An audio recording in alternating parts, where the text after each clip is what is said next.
ನಮಸ್ಕಾರ. ನೀವು KS ಅಧಿಕಾರಿಯಾಗಬೇಕಂತಹ ಒಂದು ನನ್ನ ಪುಸ್ತಕ ಒಂದಿದೆ. ಇದು ಪುಸ್ತಕ ಬಹುಶಃ ಕರ್ನಾಟಕ ಇತಿಹಾಸ ಅಲ್ಲ, ಭಾರತ ಇತಿಹಾಸದ ಕಾಂಪಿಟೇಟಿವ್ ಎಕ್ಸಾಮ್ಸ್ ಆಂಗಲ್ ಇಂದ ನೀವು ನೋಡಿದ್ರೆ ಈ ಮಾದರಿಯ ಪುಸ್ತಕ ಎಲ್ಲೂ ಇಲ್ಲ. ಯಾಕೆ ಸರ್ ಅಂತಂದ್ರೆ ಅಂತಹ ಪುಸ್ತಕಗಳನ್ನು ನಾನು ತರ್ತೀನಿ ಯಾವಾಗಲೂ. ಎಲ್ಲರೂ ತಂದಂತಹ ಪುಸ್ತಕಗಳನ್ನು ತಂದಿದೆ ತರ ಅವಶ್ಯಕತೆ ಇಲ್ಲ. Already they have done, people have done many things. ಈ ನೀವು KS ಅಧಿಕಾರಿಯಾಗಬೇಕಂತಕ್ಕಂತಹ ಪುಸ್ತಕ ಏನಿದೆಯಲ್ಲ, ಇದು ಏನಪ್ಪಾ ಅಂತಂದ್ರೆ ಈಗಾಗಲೇ KS ಪರೀಕ್ಷೆಯನ್ನು ಬರೆದು AC, DVSP, ತಹಶೀಲ್ದಾರ್, ಅದರ ಗ್ರೂಪ್ AB ಆಫೀಸರ್ ಆಗಿರ್ತಕ್ಕಂತಹ ಅಧಿಕಾರಿಗಳ ಅಫಿಷಿಯಲ್ ಆನ್ಸರ್ಸ್, ಅಂದ್ರೆ ಅವರು KS ಮುಖ್ಯ ಪರೀಕ್ಷೆಯಲ್ಲಿ ಬರೆದಂತಹ ಉತ್ತರಗಳು ಇವ್ಯಾಲ್ಯುವೇಟೆಡ್ ಕಾಪೀಸ್ ನಾವು KPSCಗೆ RT ಹಾಕ್ಸಿ, ಯಾರು ಬೇಕಾದ್ರೆ RT ಹಾಕಿದ್ರೆ ಅವ್ರು ಕೊಡಲ್ಲ. ಅದೇ ವ್ಯಕ್ತಿ ಬರೆದಂತಹ ವ್ಯಕ್ತಿನೇ RT ಹಾಕಿದಾಗ ಮಾತ್ರ ಏನಾಗುತ್ತೆ, ಪೇಪರ್ಸ್ ನಮಗೆ ಸಿಗ್ತಕ್ಕಂತಹ ಕೆಲಸ ಆಗುತ್ತೆ. ಓಕೆನಾ?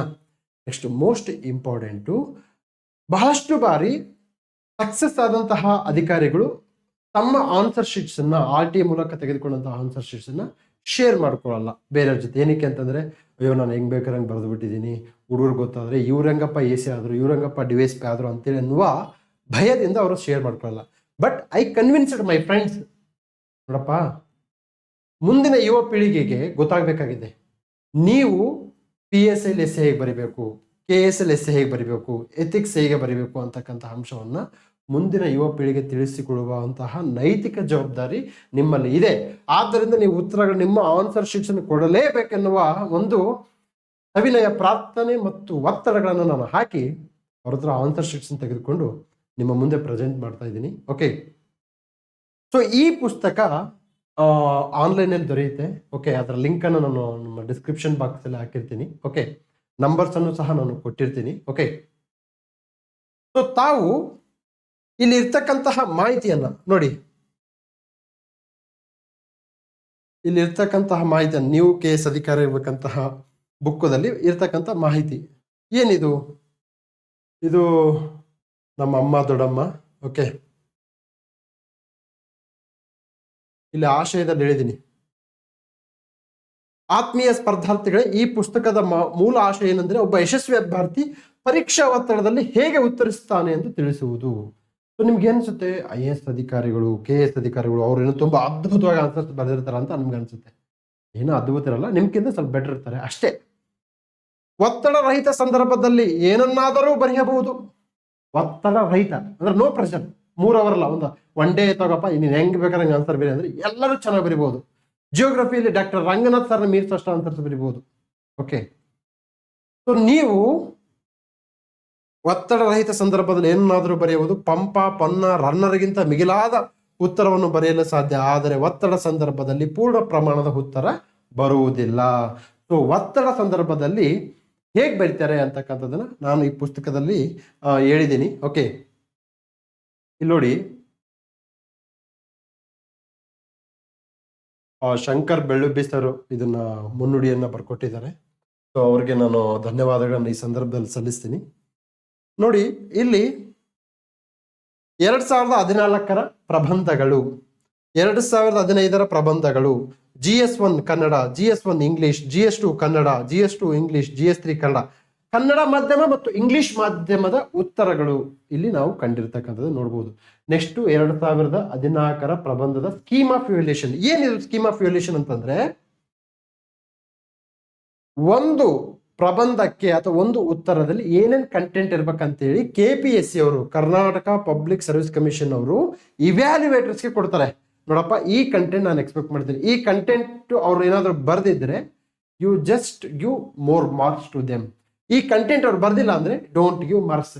ಇದನ್ನ ಸ್ಕೀಮ್ ಆಫ್ ವ್ಯಾಲ್ಯೂಯೇಷನ್ ಅಂತಾರೆ. ಇದು ಸಹ official KS answers by KPSC which has taken through RTI. So right to information act ಮೂಲಕ ಈ ಸ್ಕೀಮ್ ಆಫ್ ವ್ಯಾಲ್ಯೂಯೇಷನ್ ನಾವೇನ್ ಮಾಡಿದೀವಿ ಅಂತಂದ್ರೆ ತೆಗೆದುಕೊಂಡಿದ್ದೀವಿ. ಈ ಪುಸ್ತಕದಲ್ಲಿ ಸ್ಕೀಮ್ ಆಫ್ ವ್ಯಾಲ್ಯೂಯೇಷನ್ಸ್ ಇರ್ತಕ್ಕಂಥದ್ದು ನೋಡ್ಬೋದು. ನೆಕ್ಸ್ಟ್, ಇದು ಮಾರ್ಕ್ಸ್ ಶೀಟ್. ಒಬ್ಬ ವ್ಯಕ್ತಿಗೆ ಎಷ್ಟೆಷ್ಟು ಮಾರ್ಕ್ಸ್ ಅನ್ನು ಅವಾರ್ಡ್ ಮಾಡಿದ್ರೆ ಅಂತಕ್ಕಂಥದ್ದನ್ನ ಮಾರ್ಕ್ಸ್ ಶೀಟ್. ಓಕೆ, ಮುಂದೆ ತೋರ್ಸ್ಕೊಂತ ಹೋಗ್ತೀನಿ, ನಿಮ್ಗೆಲ್ಲ ಕಾಣ್ತಾ ಇದೆ ಇಲ್ಲಿ. Okay, evaluation 1, evaluation 2. ಅಂದರೆ ಒಂದು ಪತ್ರಿಕೆ, ಒಂದು answer sheet, it will undergo 2 times evaluation. If there is a big discrepancies between E1 and E2, then it will go for E3 evaluation. Okay. So ಇದು ಆನ್ಸರ್ ಶೀಟು. ಓಕೆ, ನೋಡಿ, ಕರ್ನಾಟಕ ಲೋಕಸೇವಾ ಆಯೋಗ ಮಾಹಿತಿ ಹಕ್ಕು ಕಾಯ್ದೆಯಡಿ ಮಾಹಿತಿಯನ್ನು ಒದಗಿಸಲಾಗಿದೆ. ಓಕೆ, ಇದು ಎಸ್ತೆ 2014 ಎಸ್ತೆ. ಜನಸಂಖ್ಯಾ ಲಾಭಾಂಶ. ಓಕೆ, ಜನಸಂಖ್ಯಾ ಲಾಭಾಂಶ BRICS. I have told you BRICS is HYT ಅಂತ ಹೇಳಿದ್ದೀನಿ. 2014ರಲ್ಲೂ ಬ್ರಿಕ್ಸ್ ಬರುತ್ತೆ, 2024ರಲ್ಲೂ ಬರುತ್ತೆ, 2034ರಲ್ಲೂ ಬರುತ್ತೆ. ಓಕೆ, ನಿಮಗೆಲ್ಲ ಗೊತ್ತಿರಲಿ, ಈಗ ಯುಗಾದಿ ಒಂದು ವಿಶೇಷವಾದ ಕೊಡುಗೆ ಇದೆ. ಅಂದರೆ HYT ಕೋರ್ಸ್, ತದನಂತರದಲ್ಲಿ ಕರೆಂಟ್ ಅಫೇರ್ಸ್, ತದನಂತರದಲ್ಲಿ ಜನರಲ್ ಇಂಗ್ಲಿಷ್ ಕಮ್ಯುನಿಕೇಷನ್ನ ನಾವು PYQ ಆ್ಯಂಗಲಿಂದ ಕ್ರಾಶ್ ಕೋರ್ಸ್ ಮಾಡ್ತಾ ಇದ್ದೀವಿ. ಇದರ ಜೊತೆಗೆ mental ability class by Bharat sir ಇರ್ತಾರೆ. ಓಕೆ, ಸೊ ಬ್ರಿಕ್ಸ್ ದೇಶ ಆವಾಗಿಂದ HYT, ಈಗಲೂ HYT. ಕರ್ನಾಟಕ ರಾಜ್ಯದಲ್ಲಿನ ಪ್ರಸಕ್ತ ಕೃಷಿಯ ಸಂಕಟಗಳು, ಕೃಷಿ HYT. ಪ್ರಾದೇಶಿಕ ಪಕ್ಷಗಳು, ಭೂ ಸುಧಾರಣೆ land reforms, Devaraj Urs HYT. ತದನಂತರ ಹಿಂದುಳಿದ ವರ್ಗಗಳ ಆಯೋಗ, ಮಿಲ್ಲರ್ ಕಮಿಟಿ. ತದನಂತರದಲ್ಲಿ ಮೋಸ್ಟ್ ಇಂಪಾರ್ಟೆಂಟ್ ನಮಗೆ ಹಾವನೂರು ಆಯೋಗ, ಚಿನ್ನಪರೆಡ್ಡಿ ಆಯೋಗ ಬರುತ್ತೆ. ಸೊ ಅದು ಇಂಪಾರ್ಟೆಂಟ್ ಅಲ್ಲ, ಚಿನ್ನಪರೆಡ್ಡಿ ಆಯೋಗ ಇಂಪಾರ್ಟೆಂಟ್ ಅಲ್ಲ, ಹಾವನೂರು ಆಯೋಗ ಇಂಪಾರ್ಟೆಂಟ್. ಸೊ ನೋಡಿ, KS, IAS ಅದು ಯಾವುದನ್ನ ಎಕ್ಸಾಮ್ ಆಗಲಿ, ಪ್ರಪಂಚದ ಯಾವುದೇ ಎಕ್ಸಾಮ್ಸ್ ಇರಲಿ, ಸ್ಪೆಷಲಿ ಇಂಡಿಯಾದಲ್ಲಿ ಸೇಮ್ ಕಾನ್ಸೆಪ್ಟ್ ಸರ್. 2014ರಲ್ಲಿ, ಅಂದರೆ ಸುಮಾರು ಇಲ್ಲಿಂದ 12 ವರ್ಷದಿಂದ ಭೂ ಸುಧಾರಣೆಗಳನ್ನ ಕೇಳ್ತಾರೆ ಸರ್. ಮುಂದಿನ 22 ವರ್ಷ ಭೂ ಸುಧಾರಣೆಗಳನ್ನೇ ಕೇಳ್ತಾರೆ. ಇದು ಬೇಕಾದ್ರೆ ಚಾಲೆಂಜ್ ಮಾಡಿ ಹೇಳ್ತೀನಿ ನಾನು ನಿಮಗೆ. ನೀವು ನೋಡಿ, ಅಬ್ಸರ್ವ್ ಮಾಡಿ, 2021ರ KS SAಯಲ್ಲಿ ಭೂ ಸುಧಾರಣೆಗಳು ಬಂದಿರತಕ್ಕಂಥದ್ದನ್ನ ನೋಡ್ತಾ ಇದೀವಿ. ಯಾಕೆ ಸರ್ ಬೇರೆ ಕೇಳಲ್ಲ ರೀ, ನೀವು ಓದ್ತಾ ಇದ್ದೀರಾ ಬೇರೆ. ಓಕೆ, ಶಂಭೋ ಶಂಕರ. ಹೈದರಾಬಾದ್ ಕರ್ನಾಟಕ ಫಿಕ್ಸು. ಎಸ್, ಇದು 2014ರ ಒಂದು successful officer, successful topper.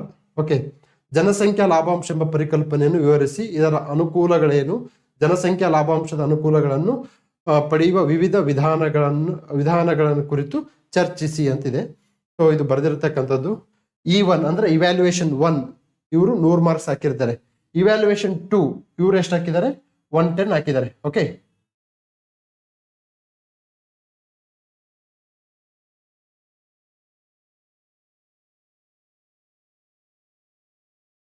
So E1 100 marks, E2 110 marks ಹಾಕ್ತಾರೆ. So every paper will undergo 2 stages evaluation. Okay, so ಇದು ಎಸ್ಸೆ ಆಯಿತು.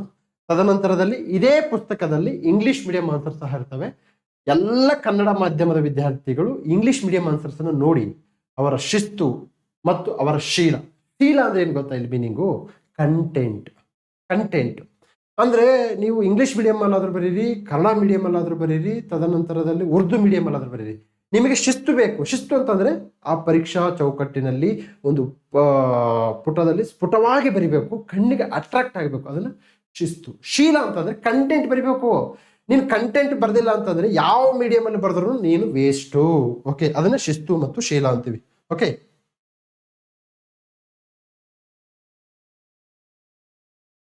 ಸೊ ಇವರು ಎಸ್ಸೆ ಬರ್ಕೊಂತ ಹೋಗಿದ್ದಾರೆ. ಓಕೆ, ಸೊ ಇದನ್ನೇನಂತಾರಪ್ಪ ಅಂತಂದ್ರೆ ಬ್ಲೂ ಪ್ರಿಂಟ್ ಅಂತಾರೆ. ಬ್ಲೂ ಪ್ರಿಂಟ್ ಹಾಕೊಂಡು ಹೋಗಿದ್ದಾರೆ ಜನಸಂಖ್ಯಾ ಲಾಭಾಂಶಕ್ಕೆ. ಸ್ಪೇಸ್ ಫಾರ್ ರಫ್ ವರ್ಕ್, ಇದು ನೋಡಿ, ಇಲ್ಲಿ ಇದೇನಪ್ಪ, ಬಾರ್ಕೋಡ್ ಇರುತ್ತೆ, ಬಾರ್ಕೋಡ್ ಮೂಲಕ ಇವ್ಯಾಲ್ಯೂಯೇಷನ್ ಆಗುತ್ತೆ. ಓಕೆ, ತದನಂತರದಲ್ಲಿ ನಾನು ಹೇಳ್ತೀನಿ ಕಾಮೆಂಟ್ ಸೆಕ್ಷನ್ ಕಾಮೆಂಟ್ ಮಾಡೋಕೆ, don't speak unwanted things, just speak about exam oriented things. I am here to guide you. Okay, every system have a some loops and lapses. Okay, ದಯವಿಟ್ಟು ನಾವು we should more focus on this our content approach clearing the exam. No system is perfect in this world. Okay, ಹಂಗಂತೇಳಿ ಯಾರನ್ನ ನಾನು ಸಮರ್ಥನೆ ಮಾಡ್ತಾ ಇಲ್ಲ. I don't have time to speak about other things. Okay, better ಈಗ ಈ ವಿಷಯದಲ್ಲಿ ಇದ್ದಾಗ ಇದನ್ನೇ ಮಾತಾಡೋಣ, ಬೇರೆ ವಿಚಾರ ಬಂದಾಗ ಎಲ್ಲವನ್ನೂ ಮಾತಾಡ್ಕೊಂತ ಹೋಗೋಣ. ಓಕೆ, ಜನಸಂಖ್ಯೆ ಲಾಭಾಂಶ.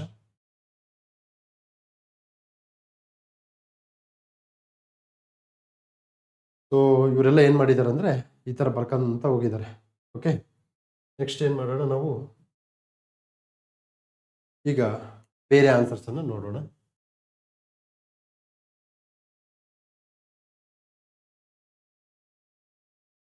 ಯಾ ಇಂಗ್ಲಿಷ್ ಆನ್ಸರ್ಸ್ ನೋಡಿ, ಇದು ಇಂಗ್ಲಿಷ್ ಆನ್ಸರ್ಸು. ಸೊ ಇವರು ಎ ಸಿ ಆಗಿದ್ದಾರೆ. ಓಕೆ, ಇಲ್ಲಿ ನೋಡಿಯಪ್ಪ, E1 8 marks, E2 5 marks, E3 5 marks. So 3 ಹಂತದ ಇವ್ಯಾಲ್ಯೂಯೇಷನ್ ಆಗಿರತಕ್ಕಂಥದ್ದನ್ನ ಇಲ್ಲಿ ನಾವು ನೋಡ್ತಾ ಇದ್ದೀವಿ. ಓಕೆ, ನೋಡಿ ಅವರು ಒಂದು ಇನ್ಫಾರ್ಮೇಶನ್ ಹೇಗೆ ಬರ್ಕಂತ ಹೋಗಿದ್ದಾರೆ ನೋಡಿ, ಅಬ್ಸರ್ವ್ ಮಾಡಿ.